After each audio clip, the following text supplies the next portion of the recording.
John, I'm Ron from POC Culture. It's so exciting to chat with you. How are you doing? I'm very good. What a crazy couple weeks it's been. I was going to say, this has to have been the craziest but happiest Thanksgiving you've had in your life, given the birth of your new baby. Congratulations. Yeah, And of course, thank you. this Wicked movie phenomenon. Like, could you Yes. try to summarize a little bit about what the last few weeks have been like for you? It's taken a while to really sink in. When you have a new baby, I mean, you're changing diapers, you're making sure your wife is okay, and managing. I have four other kids so that takes a lot of time. So that's actually really helpful. But I have to say that my heart has never been more full. Getting calls from people that I've known in the past, some people I've never known, people I respect so highly, other filmmakers have called, and it just means a lot to feel like a part of a community because making movies is very lonely sometimes, and you're like, is this good? I don't even know if people are gonna see things. And when it comes around and you see the love on social media, when you see which the internet is rare to have that kind of thing, so it means a lot. It means a lot. John, it's good. It's really good. Thank So, you, thank you. congratulations on that. I'm glad you mentioned your kids. Again, congratulations. I do know you have five kids.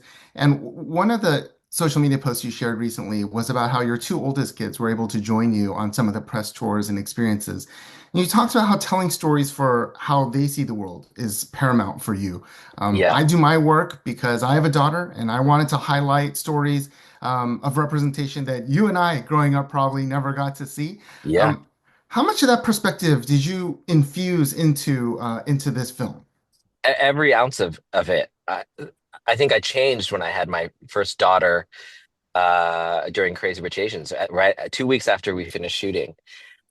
It just it changes it from being selfish because being an artist is very selfish. My vision, my thing, this is my dreams. When you have kids, it switches. For me, it did to what kind of stories do I want them to grow up with? What kind of world do I want them to see the world as? And yet also prepare them for the battles that they're going to have to go through. So for me, it for Wicked specifically, I mean, Cynthia Erivo and Ariana Grande sort of represent strength and bravery, and also the fear of the unknown and how to get through the tough things. To me, is stuff that I want to tell my kids, but you can't preach to your kids. So you put it in a movie and make it delicious and fun. And those girls are just so think it's so contagious when you see them perform those things. And so that's it is in every ounce of this movie. And I know even with Wizard of Oz, how much that has been a part of our culture and our upbringing of the American dream, that to use that to sort of kick the tires on what we're being told a hero looks like or what a villain looks like is I feel very important to our next chapter, I guess. I couldn't agree more. Being able to share this film with my family was really special. Mm. And a part that was special, I live in a family of musical theater lovers. And so Oh, nice. delving into spoiler territory, we got the okay from the wizard on this, but Yes. I have to ask you about Adina Menzel and Kristen Chenoweth, of course. What was it like for you to be able to direct them in this film, and especially that scene with Ariana and Cynthia, the four of them together? Yeah. How cool was that? It was a really special night. We had one night with them, and Chris and Adina couldn't be more kind, couldn't be more generous, couldn't be more loving. I mean, it has to feel different for them to see the characters that they built from the ground up, portrayed in a different way in a world that they know intimately because they were on stage for so long, but now blown up into a totally different world. Um, it was very emotional that day. Um, to see them embrace Ari and Cynthia, to see Cynthia and Ari embrace them as well. And what I loved about most about at the end of the night, it was, the sun was about to come up and it was raining and it was kind of a crazy shoot, that I got to tell the Kristen and Adina how much they meant to us, how much these characters, and that we were making this movie partly because I want them, those two specifically, to see the movie and feel these characters for the first time so that they knew what kind of impact they had on all of us growing up and with these characters, and the empowerment that they made us feel. So that was really nice to have that moment. It was so powerful and so fun. And Speaking of that, like the dream and the ambition of it, like this film, it truly is incredibly ambitious. I've heard you talk about how important it is to have big dreams for this next generation and to Yeah, take big swings. yeah. But I mean, these sets, were incredible, mind-blowing. Was there a moment where you're just trying to balance this, like the emotion you talked about, as well as like the spectacle of it? How did you find that middle ground? Yeah.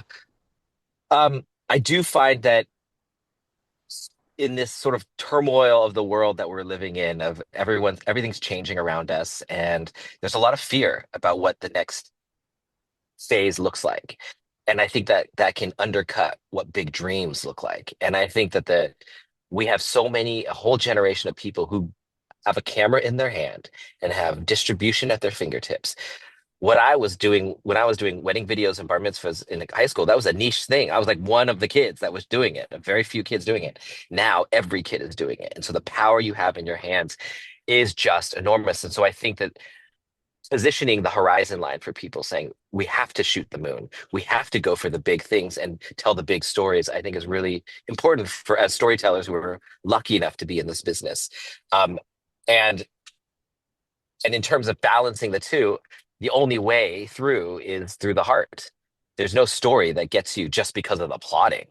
No great story has worked like that, or things that stay with you. There's some great architecture in movies, but it is the heart, is your emotions, is how you feel. Cinema has always been the thing that expresses the thing you can't in your house or in your bedroom or at school.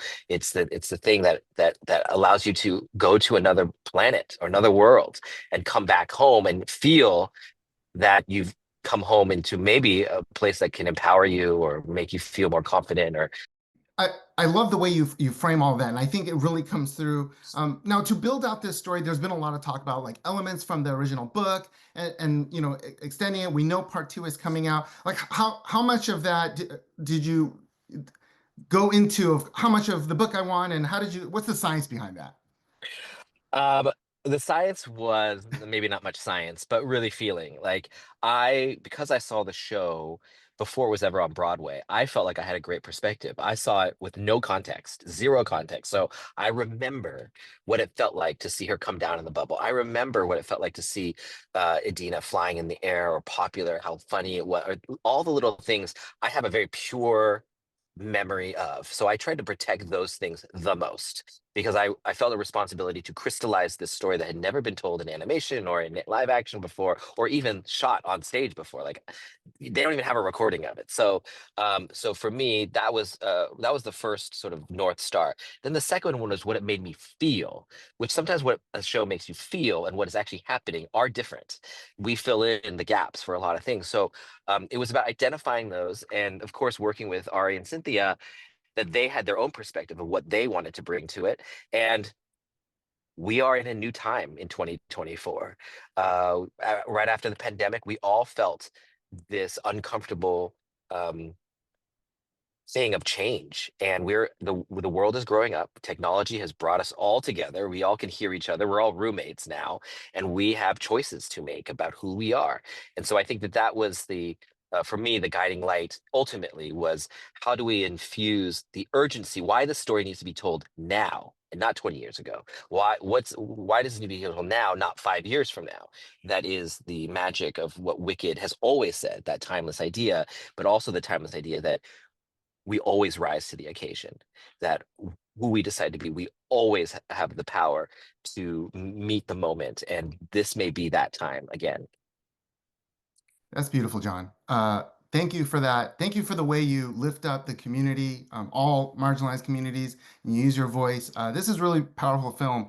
My family loved it, and we can't wait for part two. Thank you very much. Thank you. Appreciate you. Great chatting with you, John. See ya. Bye.